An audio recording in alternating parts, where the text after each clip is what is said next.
I hope he's in the house, actually. I saw him earlier and... Simon? Right, oh, thank God for that. The man with the slowest entrance comes from the Fast Show. He is Simon J. Welcome back. Hi, mate. Oh, good to see you. Oh, God, you've got a paperback. I've got a... Well, they were meant to deliver some today. I think some came. I've did. definitely seen a plane sort of flew over and dropped them in the garden. Great. Can I have your copy? Because my eyesight's not so good. Do you want my lenses as well? Are you right? There's not much light here, is there? Can we possibly get some sort of lamp? Or is there anything that can be brought over? I can't really see a lot. For you? Try them. No, there's no light coming. That's really comfortable. Would you like to read us a bit of your book? Yes, right. Hello, my name's Simon Day, and I've written a biography of sorts, and it details my sort of rise and fall and going along. And I've had a lot of problems with addiction, and yeah, that's about it. And I was in the Fast Show and other things. And I had a quite nice childhood. I was brought up in Blackheath in South East London, which is a very nice green suburb. My parents were quite nice. My dad was a bit remote. They didn't really get on with each other, but it was the 70s.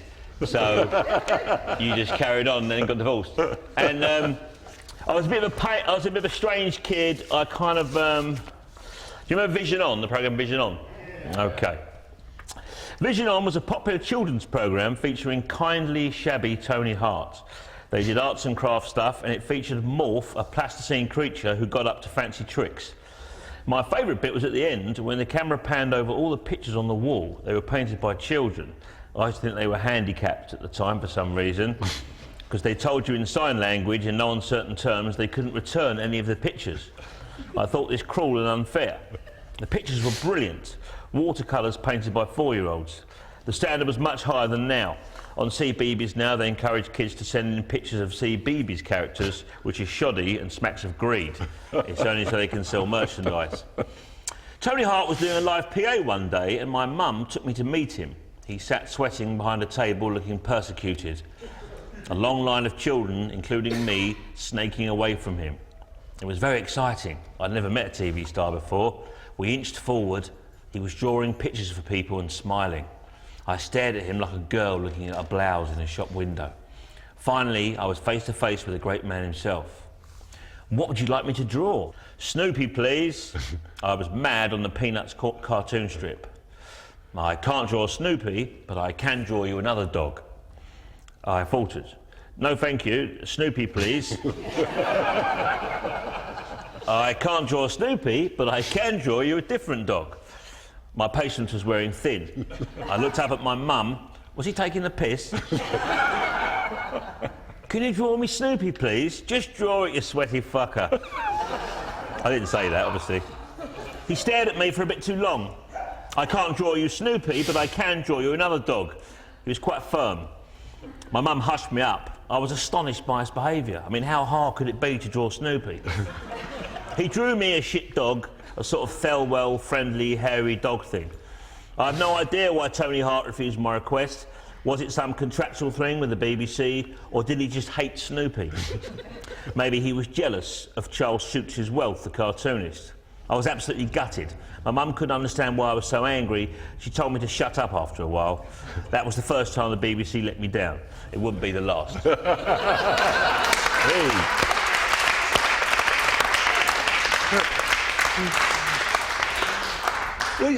Were you a difficult kid, or was the world difficult for you as a kid? I was quite a difficult kid. I mean, through going to AA and stuff, you find out that addicts are they're in their own world and they think everyone's against them, which in fact it's their behaviour which is causing people to be against them. Yeah. Well, did you know or think that you were addictive even when you were a kid? No, I didn't. I used to eat a lot of sugar. I mean, I knew there was something wrong with me when I used to eat all the jellies and all the biscuits and all the chocolates and the cake decorations and the candied bits on top of the silver balls. And I used to Each week I used to eat the my mum bought 5 club biscuits for the whole family, and each week I used to eat all of them. She used to hide them, and I'd find them and eat them, hide them. But each week, and she'd say, "Why do you do this? Why?" And I used to think, "Why do I do it? You know, one is probably enough." But apart from sugar, what was your thing? Were you a sporty kid? Were you a music kid? Were you a swat? I liked music. I wasn't a swat. I was dyslexic, so I couldn't. I used to read voraciously, and all my work comes out of reading. I've struggled to spell things now, but I'd read and isolated, and I was okay at sports. You know, I had a few bits and bobs, but I was also a late developer, and I also wet the bed, well, you know, with great aplomb. For way too long, right up until I was 11. In fact, the last time I wet the bed was on the school journey when I was at my last year at primary school, when I was sharing a bed with the captain of the football and cricket team, who was this really sort of cool guy, and it was a sort of B&B, and we're all sort of, it wasn't like public school stuff or nothing like that. But I woke up to find I'd wet myself, and kind of he was in the bed as well, and I tried to sort of dissuade him from telling the girls, but he did. Oh my God. Very sad it was, but I never wet the bed again. That was it, was it? That was the Until about 20 years later in Ireland when I drank 40 pints of Guinness. I was on telly then, so it didn't matter. Yeah, there are probably different reasons for that. Rock and roll. You got into punk rock, didn't you? Like most of us did as a teenager. And did you have a band? I was in a band. I was half a punk. I was very impressed with people. I was very suburban, and I didn't actually go to Soho till much later. And I sort of used to have the clothes, but not the haircut. And I remember I went to see Eddie and the Hot Rods. So I used to go and see Eddie and the Hot Rods and Dr. Feelgood a lot. And I had a full bondage suit on with zips and pins and all that, and big 15-year-old Dr. Martens, and a sort of bass and haircut. Yeah. And I looked like a sort of junior Morris dancer who'd been treading grapes all day. I went in there and I got punched immediately. I was in there for about 10 minutes. Some bloke came up and went, "Oi, mate, crunch!" Like that. That was it, though. As the great song goes, getting beaten up is part of growing up. Yeah. And you left school with one GCSE, or? Yeah, I was. By the time I got to secondary school, I kind of had become addicted to fruit machines. My parents broke up, and I kind of just gave up at school. Really, I was really semi-homeless. I was taking a lot of drugs. Drinking. It was great. No, it wasn't. I was hopelessly addicted to fruit machines, and I put all my money in them, and I stole to play fruit machines, and I ended up going to Borstal for a year, 3 months on remand and a year in Borstal. Yeah. Are you all right talking about a bit of Borstal? Yep, talk about a bit of Borstal. I mean, having read your book, that looks like the most appalling way for someone who was in your condition to be in that situation. I mean, so clearly not designed to help, but merely to punish. Well, I still had been pretty middle class up to that point. I mean, I'd been to Deptford and seen a few bands and lived in squats, but it was kind of like I was playing at it because I felt that I would always be all right. I don't know why I felt that. And I was aware of being in there and partly surviving, and partly part of my brain was like, "What? This is quite an amazing thing you're experiencing, and you should take note of it, you know." And then someone would hit me, and then, you know, because I was in at the time of the black and white riots in 1981, and Ghost Town was #1, so the riots all went off in the Borstal, and the screws of prison officers were very pro-white because the black guys really stuck together, and they even controlled the laundry, and they controlled a lot of the barreling of tobacco, and they really pushed the white guys around because we kind of had no sort of common bond. So they were very pro-white people sticking up for themselves. And you actually got time back. If you stood up and were known to sort of stand up against the sort of black mafia, then you were seen as being done a good thing. And I found all that very sort of interesting. You know, watching Top of the Pops each week, and then you sort of watch Top of the Pops, watch Ghost Town, and then they'd show a bit of writing on TV, then they go, "Good night, boys," and then they'd sort of lock everyone away, and it was kind of like everyone was sort of loads of very randy sort of 18-year-olds. It reads like a sort of endless litany of sort of violence, bad food, and boredom. Yeah, that is prison, really. That's it. Yeah. I mean, I think Borstal's different because we were very young then and sort of vital, and it wasn't really nasty violence. It wasn't a closed prison. There were some nasty people there, but it was still very much of the punch-up variety. I mean, you could get your nose broken in a punch-up, but it wasn't people getting their hands shut indoors and things you see in prison films and people having sexually attacked. You know, it was a long time ago. You know, it was before Class A drugs. There would be a bit of puff around. Yeah. It was like a sort of very rough boarding school, but. But, you know, I used to get my A&E sent each week, and I used to read that in bed, listen to John Peel, and that kind of got me through it. And did you, or were you able to say to anyone, look, I need help, I've got problems? Well, I still had no idea that I was an addict. When I went in there, I just thought, my parents broke up and everyone was a bit nasty to me and it wasn't my fault. And I sort of thought, you've got a problem with the fruit machines, because, you know, even if if they said that girl fancies you, I would still go and play the fruit machine. You know, which is quite bad. Or I would say, have you got a fibre for the fruit machine? Or people tell you, do you want a drink? I'll say, can I have the money? Because it's going to pay out in a minute. A story or an episode I found quite heartbreaking. One of your first paydays, and you were in the fish and chip shop. Yeah, I've got that. I've got that in this book actually. I'll just read that to you. It's a work story. Here we go. Yeah, well, after I came out of Borstal, I lived with this mad family who were they were crackers, and they were a very sort of mad Victorian family, and I just got jobs. I used to get up, go to the job centre to get a job, lose it, get a new one, you know, and that's what you could do in those days. All totally unskilled, packing, and this was one of them. DG Electrics was just off Lewisham Way on a site that's now occupied by Tesco. It was winter and I was living in Hyde Vale and walking to work in the inky black mornings, the chip papers blowing around my feet like tumbleweeds. If you want to know where you are in the grand scheme of things, then a low-paying manual job on a Monday morning is a good indication. Everyone looks so sad and defeated, their faces blank and green on the buses, doors slamming, women clutching their dressing gowns to their necks as they take in the milk, beefy men holding tiny Tupperware containers with awful sandwiches just visible through the grey plastic. And the cold, all the time the cold chipping at your fingers and your toes, and all the clever people sleeping in their beds. I started at DG on a Monday.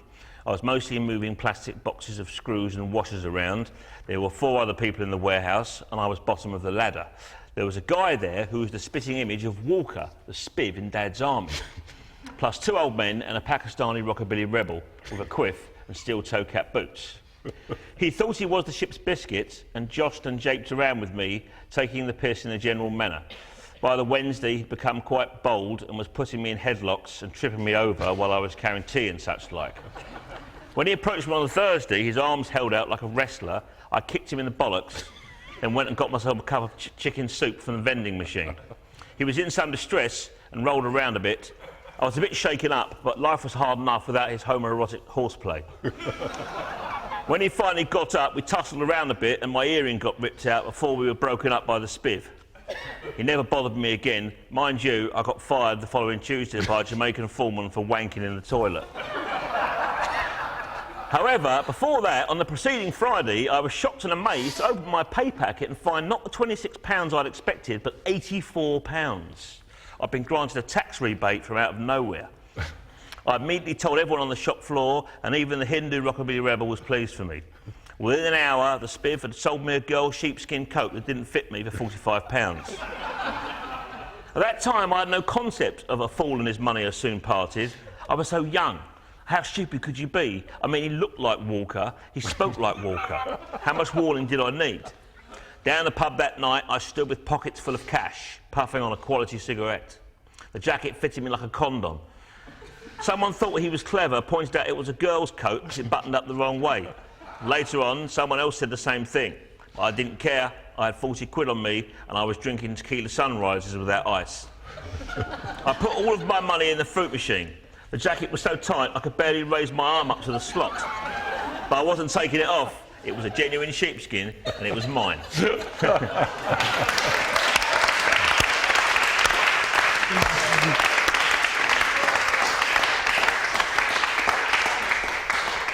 You moved from sugar and marzipan and cake decorations through fruit machines to psychedelics, didn't you? No, yeah, I did psychedelics a lot around. People did in those days. 16, 17 I started. I did a bit then, mushrooms and acid. I quite liked acid, but come down's not so good, especially if you're homeless. Yeah. You also liked the eccentrics in music, didn't you? You went for the Syd Barretts and the Ian Dury's and the Julian Coates. Yeah, not exactly boy bands, are they? Yeah, I mean, I love sort of fake English. I mean, I love what Ed did tonight. I love classic English songwriting. You know, Nick Drake and like Ian Dury. I think it was the first sort of punk sort of poet, wasn't he? He was, in general, I was attracted to those kind of people. But it's funny, a lot of them, you know. I mean, Syd Barrett's a very sad story. You know, I mean, I don't advocate any of that sort of stuff, and I think people have got to. You can never stop people taking drugs, you know. But I wouldn't advocate it. Was it the lyrics you liked, or the persona, the personality of someone like Dury? Or was it the whole package? I mean, Ian Dury, I just thought was absolutely brilliant. He was just so completely odd. It was like you know, the Artful Dodger backed by Steely Dan. Because I mean, that band are such a brilliant band. I mean, they're phenomenal. And in fact, I know they're both Steely Dan and the Blockheads are quite sort of they're fans of each other. And I think we were blessed in those days to have all that incredible plethora of music, Kraftwerk and the reggae and Ian Dury and all those different kinds of music, and they were in the charts. You turn the telly on and you go, oh, this is a bit different, this is a bit different, and now and it's not there anymore, you know. Yeah. And did you make a sort of switch allegiances in the early 80s when the whole alternative comedy thing came about? Were you a fan of the Alexei Sales and the Rick Mayalls and the... Yeah, I mean, I think by that time I sort of thought I might want to do something. I'd always wanted to do something creative, but I didn't know what, and then that came on the telly, the alternative comedy, and there was a big club near me called the Tunnel Club run by Malcolm Hardy, and they all played down there. I used to go down there and watch them. I couldn't work out how I was going to fit into that sort of niche, but yeah, I was very much a fan of a lot of that stuff. Were you funny as a kid and as a young man? I mean, could you make people laugh? Yeah, I mean, I think people, I neglect, because I've spent so much time writing down all the sort of miserable stuff. I mean, I always tried to make people laugh because I didn't like sort of silence. I mean, they say that if you get to, you know, if you're involved in any form of sort of, if you're an AA or NA or you're doing Buddhism or you're doing a lot of yoga, you're trying to get to a place where you can sit with yourself and just be, you know, at one. And I'm kind of the exact opposite of that. Yeah. If it's quiet, like, what the fuck's going on? It's really quiet in here. Someone better say something because I really can't handle it. Yeah. So I would very much try to be funny, and I would desperately try and be funny. And I found once I started doing it for a living, that sort of stopped. Even though I'm doing it now. Yeah. Don't stop. You met Vic Reeves and Bob Mortimer. When you were working in a fireplace reclaiming. I mean, I'd lived in the same area all my life in South East London. I was 29. I was kind of pretty resentful by then. It was all, the band was a long time ago. I was 16 when I was in the band. All my friends had proper jobs. I was living in a council flat that was actually in the name of a gay guy. I'd impersonated a gay guy to get the flat. And I was signing on and working in another name. I was pretty confused. And then suddenly I left my job and this guy, a friend of mine, Vic Reeves and Bob Mortimer, were writing above his shop. He had a little antique shop. And I met them.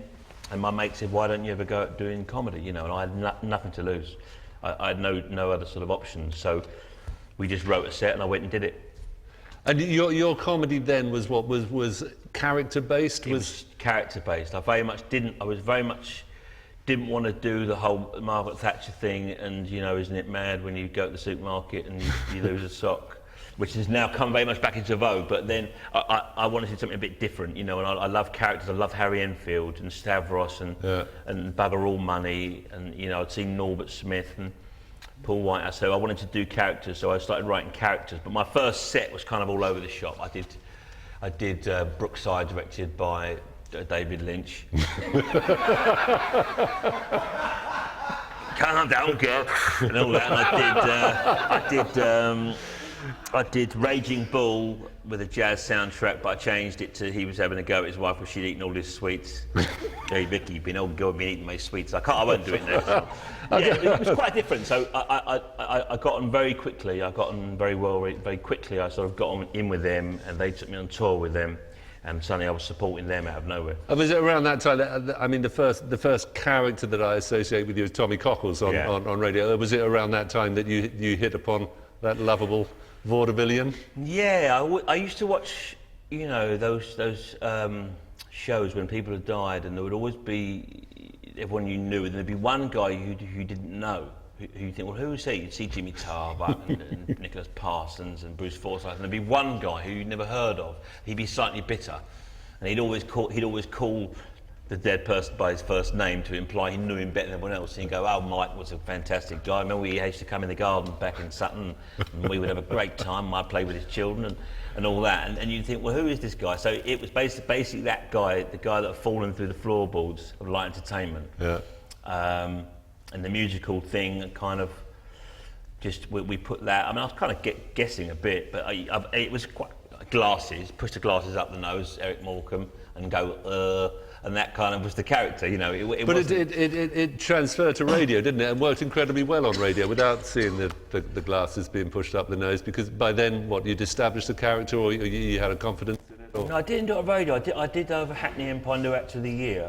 Oh, you and yeah, okay. And it was in. Did you not do Empire. Tommy Cockles on radio? Am I ill-informed? No, I have recently, but not. You have, yeah. No, I've had a career in reverse. I've gone on telly now. Now I'm on the radio. Okay. Which is the way to do it. Yeah, so I did that. I did him, and I won the Hackney Empire New Actor of the Year in 1991. Right. As my mate said when I won it, he looked on the wall and went, "The highlight of your life." But it hasn't been. This is.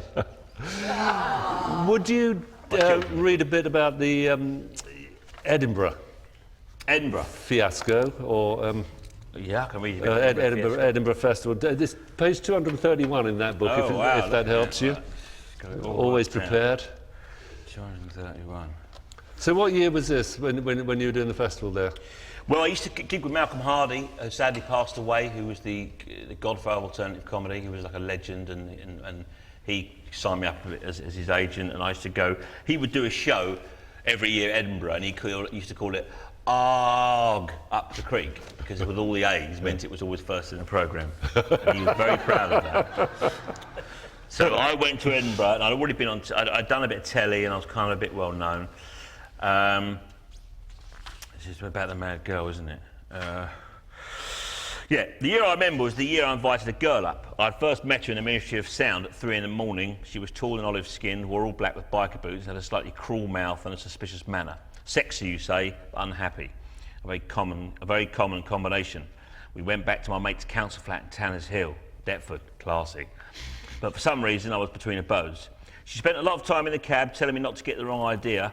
She didn't intend to sleep with me, do any heavy petting, or even have a hug. We got back, I took another E. She drank half a bottle of Bison vodka and fell asleep.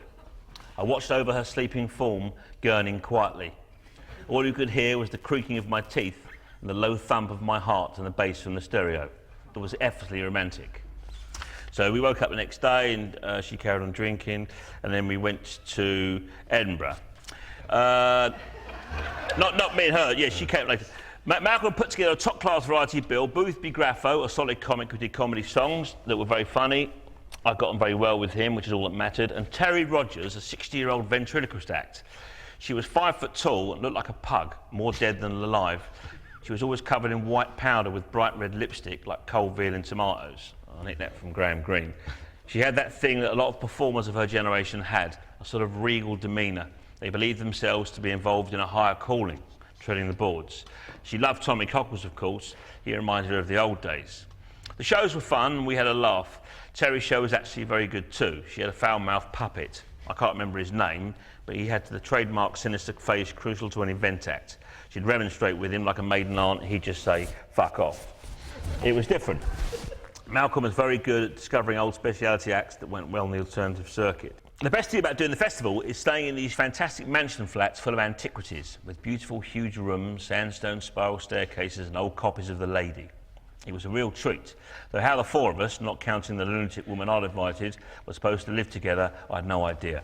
Terry ate only fried food and bags of crisps. She'd put 12 sausages, cheap ones, in a pan with cold oil and leave them heating slowly for an hour. So they started weeping. Then she'd approach me in the splendid drawing room and stand by the fireplace with a straight back, alternately chewing a sausage butty and smoking while talking to me about show business. I was normally hungover and it was hard work. Malcolm would be in his dressing room, would be in his dressing gown in bed with a broad-shouldered Scottish woman playing crib. Then the girl arrived. She spent her first hour there repeating her mantra, the no sex for Simon, not ever routine. She was very aggressive when laying down this stuff, and I was under no illusions it was going to be tough to get my oats, but I was going to try. Malcolm walked past me and said, "Mad," and went out. So the girl was there drinking a lot. Later she came to the show and slept through it, her snores strangely complementing Tommy's quiet ruminations. I was angry under my blazer. There were lots of girls that were giving their eye teeth to be in her shoes, row D, seat 16 of the Pleasance Theatre, and she was asleep. It's amazing what men will put up with for the faintest whiff of a promise of a chance of not very much. That night we slept in the same bed. Brilliant. I brushed my teeth nervously, practiced holding my stomach in and climbed into bed. She was unconscious, breathing heavily with her mouth open like a fish. I was enormously turned on by this and looked down on her like Zeus. She was totally in my power. I lifted her arm. It was very heavy and I let it fall. If an arm falls in a bedroom and no one is there to hear it, does that mean I won't get my end away? She was out for the count. I went and slept in the other room. Yeah, it carried on like that. And she went under.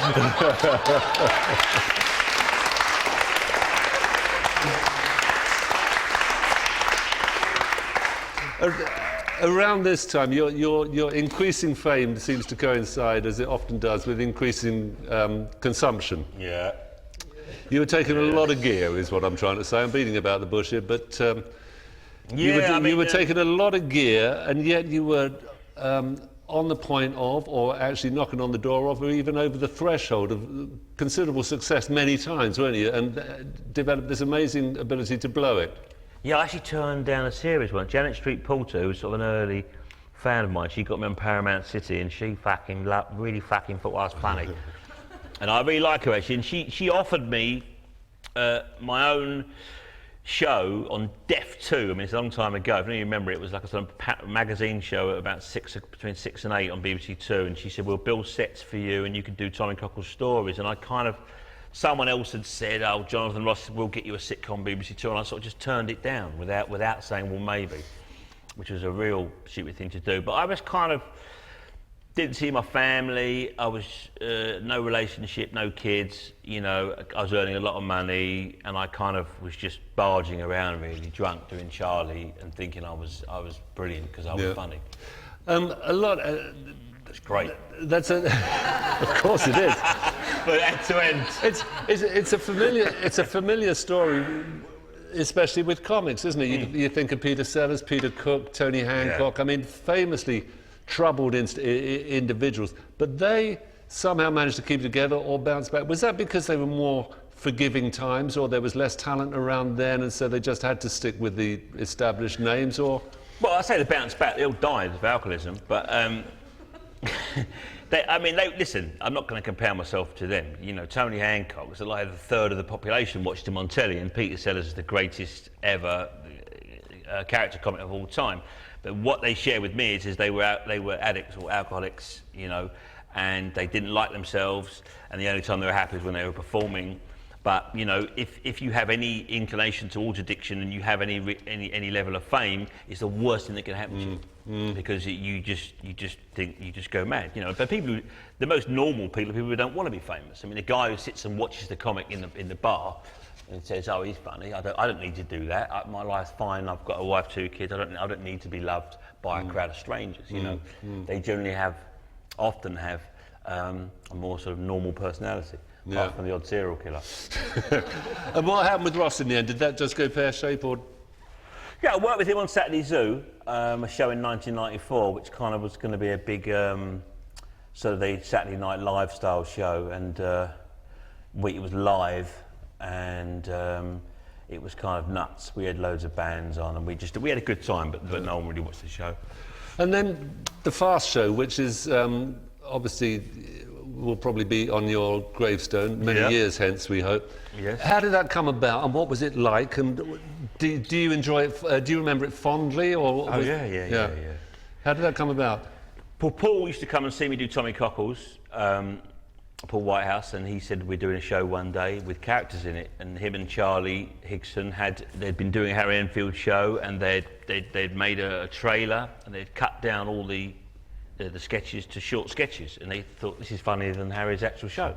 We'll just do a show, catchphrase and out. And they just called me up. I went and met them. They said, we're doing a show. And Caroline Aherne, Mrs. Merton, who went on to do The Royal Family, was in it, and me, and John Thompson, and Mark Williams. And boom, we just did it. And it was obvious from the word go. I was quite confident in it because Paul was such a genius. And we'd all had near misses, you see. And you know, I'd messed a couple of things up, so had John. Yeah. I think it came at the right time for us. And were you in on the writing of that as well? I wrote all my characters, yeah. Yeah. And people just liked it. You know, it sort of got through to the sort of nation's hearts, didn't it? And we only did 3 series, so we didn't hammer it to death. Yeah. Even though we're doing it for Foster's now on a website, but it's not my show. When I just turn up, it's not my show. I'm hired by them. You know, I'm just like a player in their team, really. Yeah. And bringing us up to date with the book, was that something that you'd been sort of thinking about over the last 10 years, or was it something that all came out in a massive splurge when you just said, right, I've got time to do it now? What do I remember? I wanted to do something about the Borstal stuff. I always knew there was maybe a play, set drama, comedy drama, and I thought it really fascinated me, the whole futility of the sort of the prison thing and all these young people, because essentially they end up just going back in because they can't. When they're in, they're playing pool with their mates and they're saying, when I'm on the out, you know, I've got my car, my driver, and I've got this, and then they get out and they can't live up to that, so they end up being in the institutionalisation. You know, it's funny, I was thinking all these things when I was fetching and carrying for people and being bashed around the head. I was thinking, I'll make a documentary out of you lot one day. Brilliant. But the books, they just asked me, do you want to write a book? I was in an AA meeting and a guy approached me and said, you should write a book. You know, it's supposed to be anonymous. And the last guy signed up fucking died of an overdose. So, you know, I was a bit worried. But yeah, basically, I hadn't worked for 2 years. I was skint, and they said, "Do you want to write a biography? Here's the money." And I kind of went to my wife. I don't want everyone knowing I'm a lying, thieving, stinking drug addict. Yeah, now they do. Now they do. God bless us all. But did you find it cathartic, like talking through all that stuff as if it was doing therapy, or did you just think, oh, I know all this, I've got my own handle on it, I know what it's about, or was putting your own life under a microscope in some way useful therapy for you? It's certainly cemented in my head that I'm a complete alcoholic addict, and I know it's boring. I don't want to say that. When I wrote the book, I thought, because I the last thing is my drug hell. It's become almost a parody now, you know, but when you write it down and you realise that from the age of 15 you were kind of just didn't know what you were doing, and then suddenly you had a bit of telly and you didn't know what you're doing then. Yeah. It's made me realise, you know, what I am, and I'm now, you know, sober. I've got my kids, and I kind of live a fairly normal life in that respect. That's brilliant. And now, apart from being on London's leading chat show, what are you doing in your sort of professional life now? This has just come out in paperback. I know this Comedy is an Hour. Paperback. It's selling over 1 million copies a day. Yeah, flying off the shelf. Which is why we were lucky to get 4 or 5 of them dropped in today. I think the Red Cross dropped them in. And I'm doing my own radio show, which will be on in May, which is kind of characters, and Tommy Coggles is in it, and Dave Angel, and Poet I do, and I've just done a travelogue with John Thompson, who's in a fast show with me, which is going to be on the History Channel, where we go around the country meeting people. I know it sounds boring, it's a very tired old format, but we are very good friends. And it's quite funny, yeah. You and John Thompson meeting people around the country could never be boring, I'm sure of that. We had a chili eating contest, and we met a proper male witch who was genuinely frightening. Sounds really dreary, then. Yeah. Who'd like to ask Simon the question? Kelly. Please would you read the bit about the monkey? Oh, well, have we got time for that? Yeah, we got time. I was laughing on the tube and I nearly got locked up. All right, okay. I've got to find it. It's here somewhere. Yes, here we go. Right, yeah. This is when I appeared in a programme called Jonathan Creek, which you may remember. After the second series of The Far Show had been aired, I got offered a part in the television series Jonathan Creek, written by David Renwick and starring Alan Davis. Blah, blah, blah, blah, blah, blah, blah, blah, blah. On the Sunday before filming, I had a big lunch in town, which became an early drink, that's what I thought I was working on the Tuesday. Sunday, I had a big lunch in town, which became an early drink, which became a full-on night out. I wasn't worried, I still had Monday to recover, and I planned a long lie-in eating kettle chips, followed by some line learning. I got in at 3 in the morning, punched a button on my old-style answer machine, and was horrified to hear a voice tell me that a car was coming for me in 3.5 hours to take me to Buckinghamshire, where I'd be filming scenes 14A, 67, 83 and 98. I'd been drinking for 16 hours and trying to force cocaine up nostrils, already too blocked and knackered to take any more punishment for the last 5. I was furious and terrified in equal measure. On the way home in the cab, my body had begun to shut down in anticipation of sleep. I felt like someone had killed me, dug me up and killed me again. 3.5 hours. I didn't even know my lines. I poured myself a massive rum and coke and lay on the sofa waiting for my car, sweating like a malaria victim. It was midsummer and I slept fitfully as we sped through the empty streets towards the stockbroker belt. Cocaine attacks the central nervous system and mine had been under attack for hours. Fear and paranoia were my enemies and were winning the battle. In my head, I was like a member of the Home Guard, armed with a broom, trying to repel the entire German army. After a heavy cocaine session, just coming down in bed is fraught with potential disasters and calamities. Going to work, acting a part you don't understand, saying things you haven't learnt, and all surrounded by fucking live monkeys is not good. Not good. I arrived, there were live monkeys basically in this episode, that's what I should have said before. I'm not an animal lover. I arrived and luckily was not in the first scene. It was already getting hot and I was a bit clammy. Around me, young crew members grinned stupidly in their shorts, remembering a far-off Fiasco sketch I didn't want to discuss. I knocked back the offers of breakfast and curled up in my tiny trailer, trying to make sense of the script. I wasn't the first actor to have a late night, then come into work, but I felt stupid and guilty. Why did I keep getting twatted? Why could I not write down the correct date of filming? Each time I lay down, I felt a sickly sleep washing over me, and I'd lurch to my feet, drink some more water, and bite off a mushy piece of banana from a black and yellow phallus. I don't know why I wrote that. Suddenly there was a knock at my door, and a cheerful lesbian appeared wearing a boiler suit. Hello, are you Simon? Do you want to come and meet the monkeys? Is that how lesbians speak? Probably not. I was led towards the huge house that was our film set. It had been done up with suits of armour and nice rugs. Light shone through a stained glass window. We went up to the second floor and it all got a bit shabby. Round a corner, I was suddenly face to face with a group of smelly, hairy monkeys. They bared their teeth at me and flung themselves at the bars of their cages, shrieking. The man from the Home Guard in my mind threw down his broom and let his incontinence take over. They're all ex-animal experiment creatures, but they're fine now, volunteered the lady wearing the boiler suit. She clearly loved the little blighters and cooed and purred at them. I was less enamoured of my fellow thespians. They could smell fear on me like gun smoke. And I smiled grimly at the handler as the handler gave me a list of instructions. These included: don't make any sudden movements, never ever put your hands near a monkey's face, and don't walk around behind them. Was she having a fucking laugh? I'd only just perfected walking and talking last year on the Far Show, and now I had to act with monkeys who could leap 10 foot in the air and had fangs. Monkeys who'd been forced to smoke endless Benson hedges by men who smelt and acted just like me. The other problem I had was not really having a handle on the character. Almost every time I performed on telly, I had written some of the lines myself. When I did do acting, I often changed the dialogue, sort of personalised it in order to perform it better. Unfortunately, David Rennick, who is without doubt one of our most gifted television writers, didn't allow people to alter his dialogue. On that occasion, it didn't need changing anyway. It was the actor who needed changing. I didn't have a lot of lines, which was handy, but I couldn't work out who my character was. I approached the director, Sandy Johnson, a lovely guy I've worked with several occasions. He's a whimsical Scot of subtle intelligence and directs a lot of comedy. I know him to be both inspiring and a safe pair of hands. On this occasion, however, he didn't help me at all. When I asked him about my character, he just smiled enigmatically and said, "You'll be fine." As I was about to go, he called me back and informed me that in the story, my dad had been fucking my wife. Just bear that in mind, he said. I was completely thrown. How the hell was I supposed to act that emotion?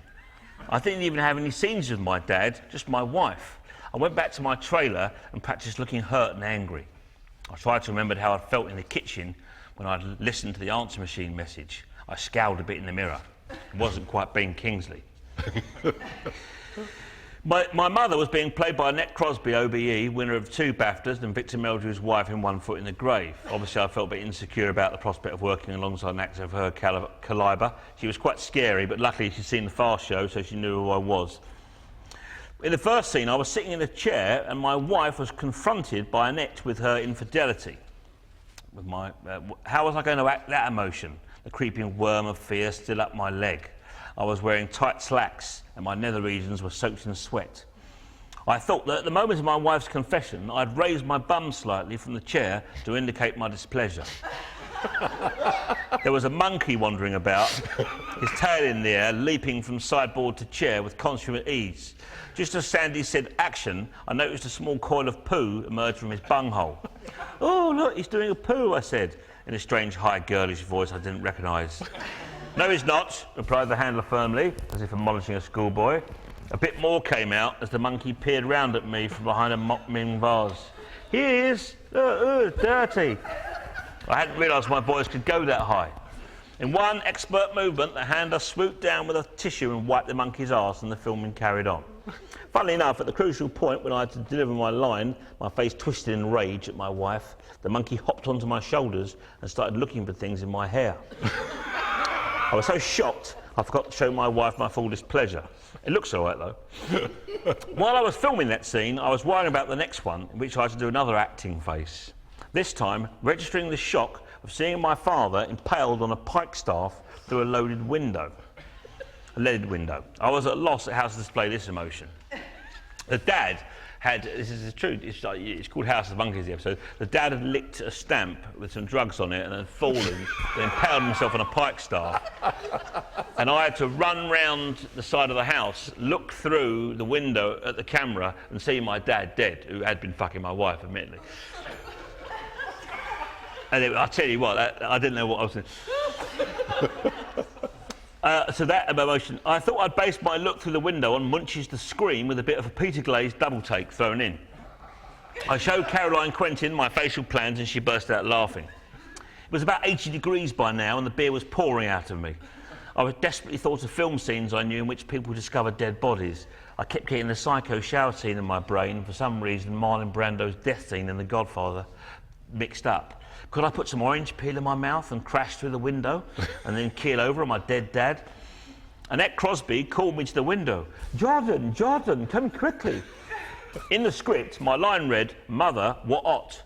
When I acted it, I said the what-ot phonetically, exactly as written, a 2-syllable word. The director was pissing himself long before I raced round to the window. Jordan, mother, what-ot?" I said, and ran off. As I ran, I felt as if I was about to do a pole vault without a pole. I had no idea what face to present. The camera was inside of the room. I looked through it, and for some reason, I let out a Kenneth Williams shriek. We did the scene quite a few times with my face variously inspired by babysitters from Halloween, gargoyles, my mum finding me covered in oil paint, and people being killed by Daleks.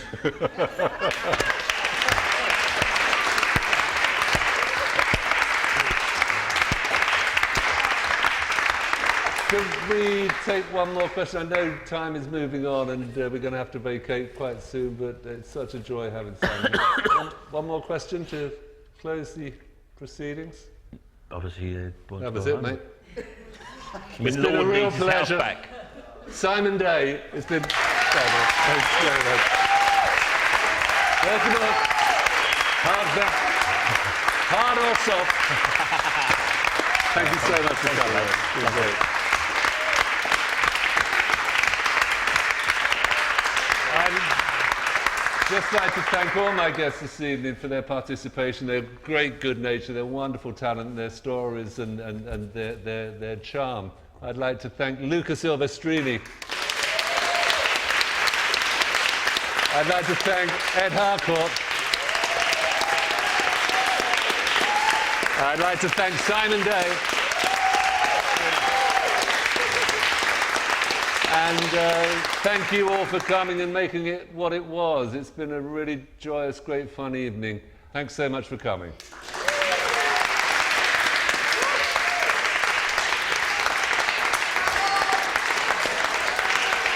Order! Order!